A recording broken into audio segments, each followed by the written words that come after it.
All right, I know it's been a while, but I'm back with another video today talking about the Odyssey. Also, stay tuned because I have a lot of other videos planned. I'm talking movie reviews, day in the life vlogs, some faith-based videos, and just some other ideas that I have bouncing around in my head that I can't wait to eventually show you guys. But today, we are talking about the Odyssey. I'm going to give you guys my review on it, and then we're also going to hop in to the lessons that you can learn from this movie biblically. So, without further ado, let's hop on in.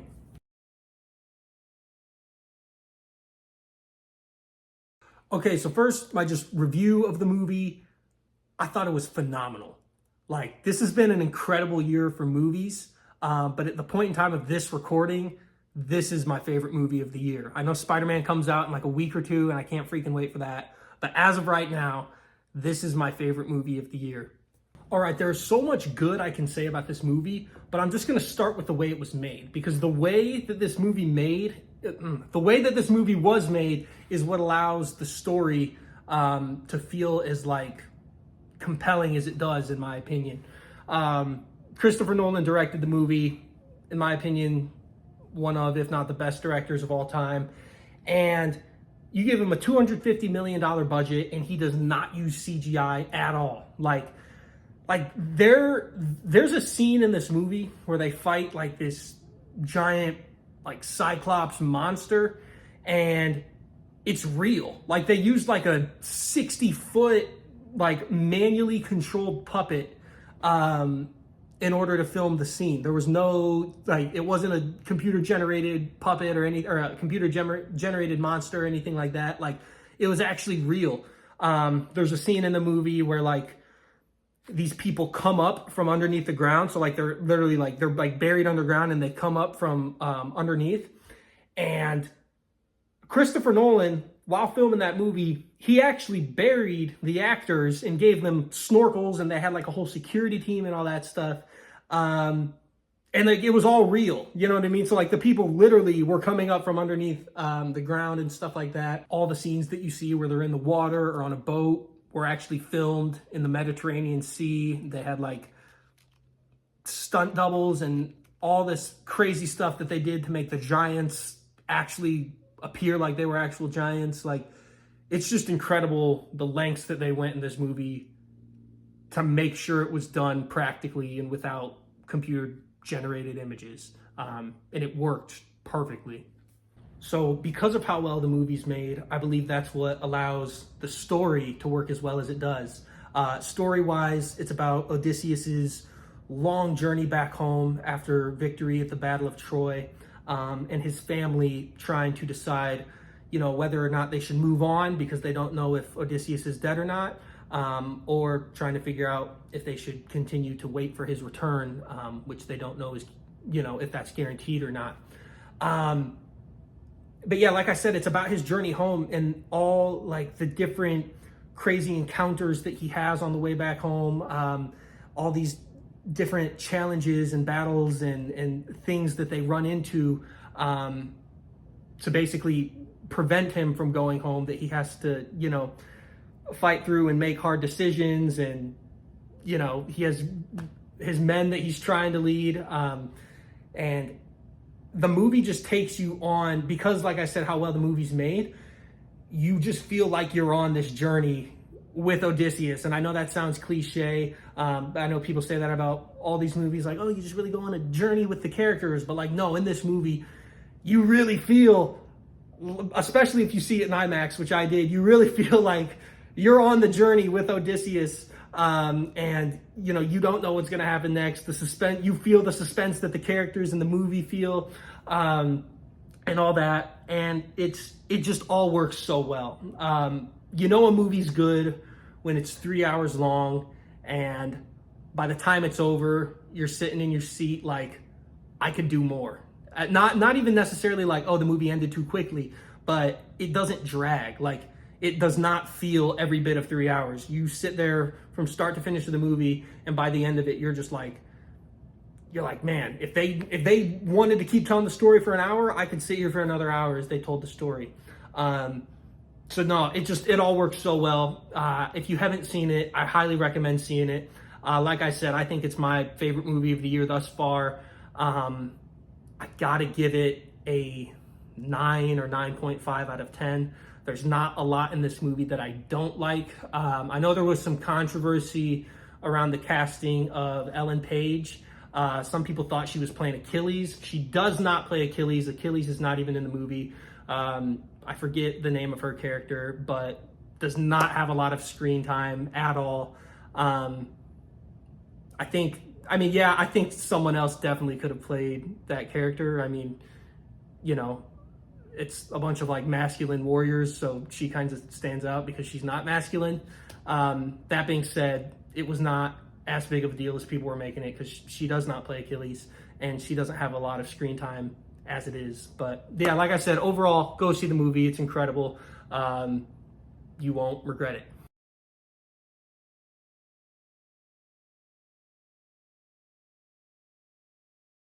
So there is a lot of biblical lessons that can be learned by watching this movie that I'm going to talk about.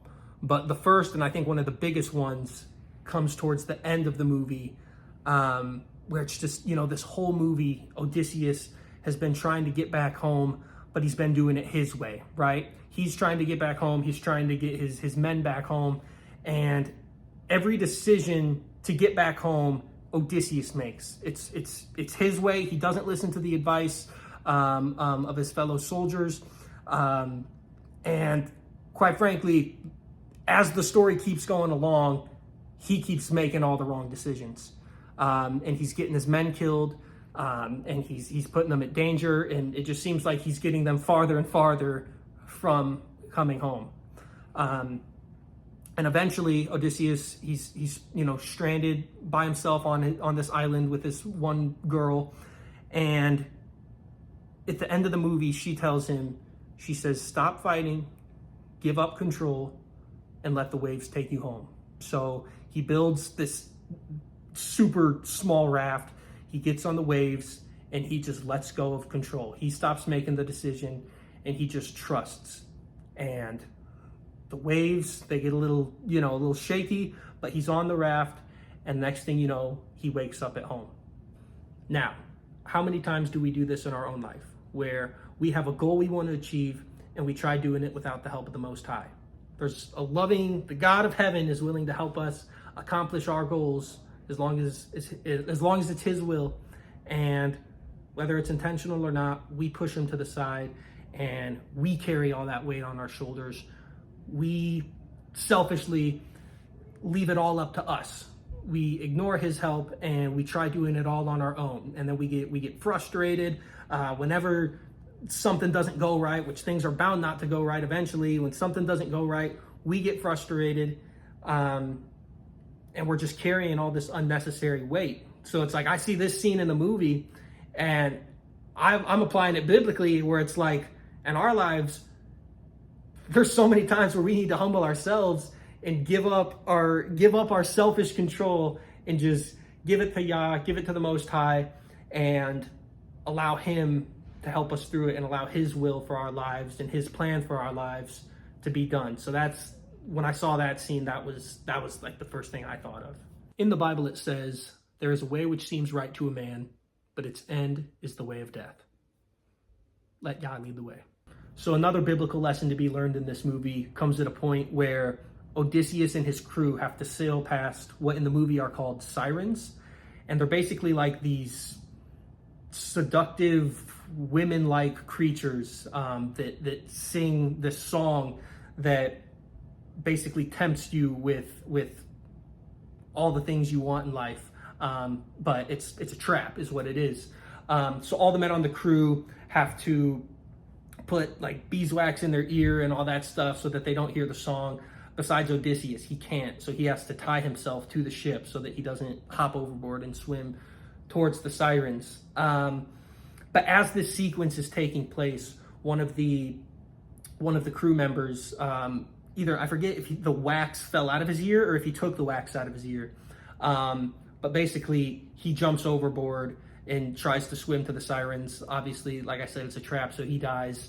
And then Odysseus, who didn't have the wax in his ear, he hears the temptation, he hears the song, and he's tied to the ship, so he can't jump overboard. So for him, it's like this painful thing because he's hearing everything he wants, but he can't jump overboard and grab it. And that sequence ends with a quote that says, "The song taught you what you want most is what you most can't have, and what you most can't have is what you already had and lost." So that quote right there is basically like, it's not just temptation of the life that he wants, it's temptation of something that he already had but can no longer have. And from a biblical point of view, that's literally our lifestyle before you become saved and your lifestyle after you become saved, right?